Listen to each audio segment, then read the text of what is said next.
let's focus on Tata Power. As promised, well, the company has partnered with Sanyo Special Steel Manufacturing to set up a 28 megawatt AC captive solar plant here in Maharashtra. To help us out with details on that and a whole host of other issues, we have Mr. Praveer Sinha, the Managing Director and Chief Executive Officer, who joins us on the show. Hi, Mr. Sinha. Good to see you, and thanks so much for joining here on CNBC TV18. Well, let's start off by talking about the capex targeted on the charging infra. What is the return on the investment here, and what is the timeline that you've planned for increased chargers on road? Good morning. Thank you for having me on the show. In EV charging, there are three components. First is the home charging, where we make a good margin because it's on a cost-plus basis that we do, and for providing the EV charger as well as the services, there is a fee that we charge. And that's one part of the business which is profitable. The second part of the business is the fleet charging that we do, and also the bus charging. There again, it is on a cost-plus basis, and there is a good return that we get on these. The only space where the returns have not come as yet is the public charging, which is not a very large component. At present, we are having nearly 5,000 EV chargers, which are public chargers on highways and cities.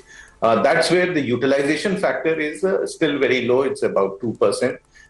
We do expect now that the range anxiety which people used to have is no more there, and people are now seeing that you have charger availabilities even on highways, even in different cities. So I do get a lot of calls saying that, yes, we went to this place, and people travel from Delhi to Chandigarh, or Delhi to Jammu, or Delhi to Nainital or Dehradun, and they get chargers right across, also in south and west of India. So I think out of the 500 highways, we are there on nearly 350 plus highways. So I think once the charger utilization increases and the penetration of electric vehicle increases, we'll start making returns on that. But this is an area where we have to be present to ensure that the whole EV ecosystem becomes very strong. Mr. Sinha, good morning. You know, it's a long-term story, right? I mean, electric vehicles, electrification of automobiles. How large can this business be for Tata Power? Can this be a very meaningful business? Very large in size. I mean, any broad numbers you can share with us, sir? See, now you need to look at it not as standalone businesses in silos, but also in the energy services business, which Tata Power is working on.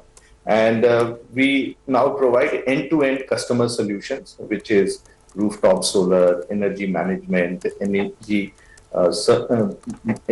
services as such, EV charging, distribution services. So I think we need to look at it that in totality, I'm supplying and servicing the consumer for the total electrification requirement. And this is a very, very important component when we talk about decentralized generation and decentralized usage of energy by the consumers. So I think we need to look at it and how each one of them will hold the other and thereby build the stickiness in the business. And that's what is important. So you need to look at it in totality rather than looking at them as a piecemeal service. So in totality, how large can this business be? Energy services, as you called it. So like today, we have 50,000 home chargers. I expect in next 5 years, this will become more than 500,000 home chargers. Similarly, there are now 7 cities in which we have EV charging for buses. It's increasing tremendously. Recently, the bid for 5,000 buses in different cities have been found that we are virtually doing everywhere. It's in Srinagar, it's in Jammu, it's in Calcutta, it's in Delhi. So every city now is going for EV buses, and this is becoming a reality with the support from the government. So I think this is a huge business which will grow in the next couple of years with more and more EV penetration that will happen.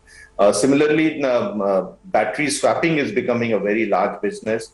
And for both two and three-wheelers, we are working with many of the OEMs to see that how these battery swapping stations takes place, and we provide them the support in terms of the EV charging infrastructure. So I think the market has just started its tip of the iceberg, but going forward, this will be a huge business for Tata Power.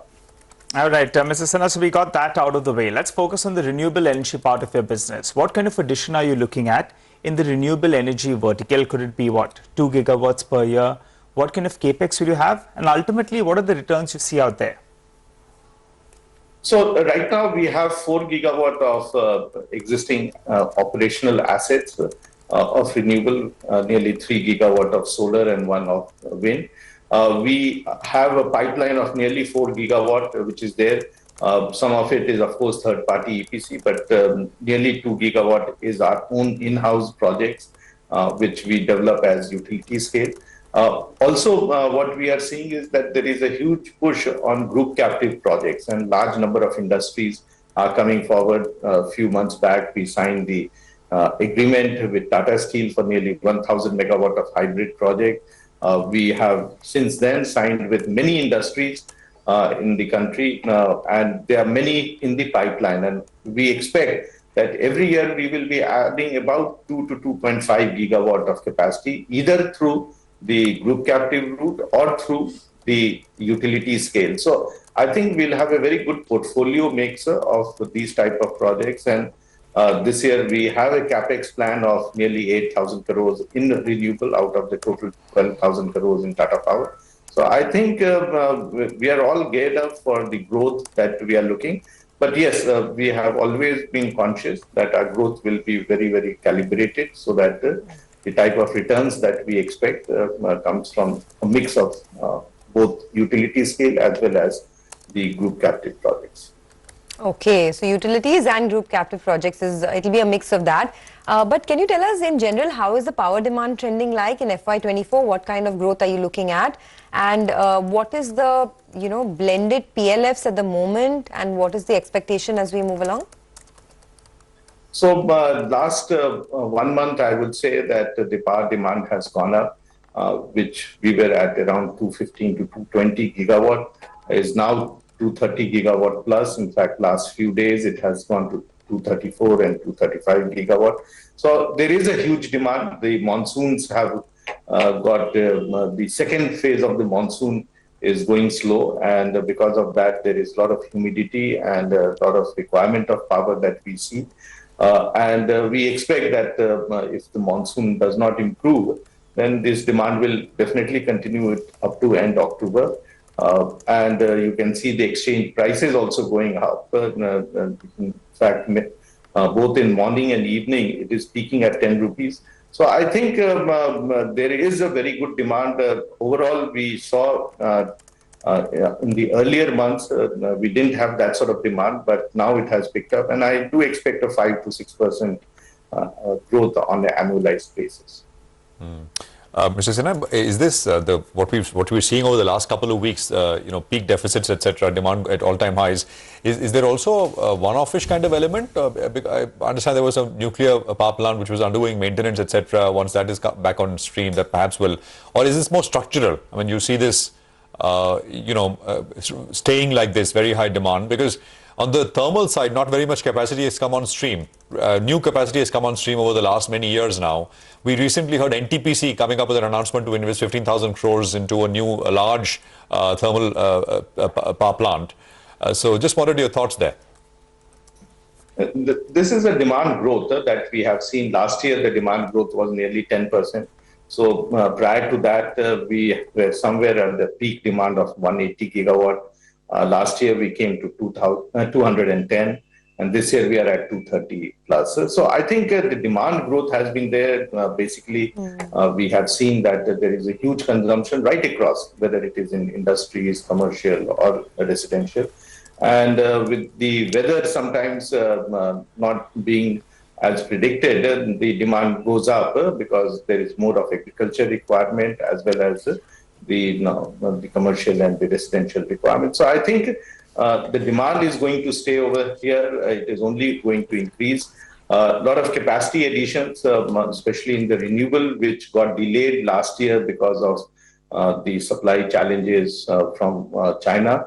I think this year it is sorted out, and you will see that in next 12 to 18 months, a lot of capacity addition will happen in the renewable space. Some of the other areas of the conventional generation has been going slow because as a country, we took a stand that we will be 500 gigawatt by 2030, 300 capacity has to be added in next 7 years. So I think there is a whole lot of action that is taking place, both by the industry as well as by the government and regulatory system. And we'll start seeing good results in next 12 to 18 months. All right, we'll leave it at that, sir. Thanks a lot for joining in, and have a great weekend. Thanks for joining us. That's Tata Power. By the way, let's move on to the real estate space because there's lots happening there as well. Mumbai has recorded over 10,550 property registrations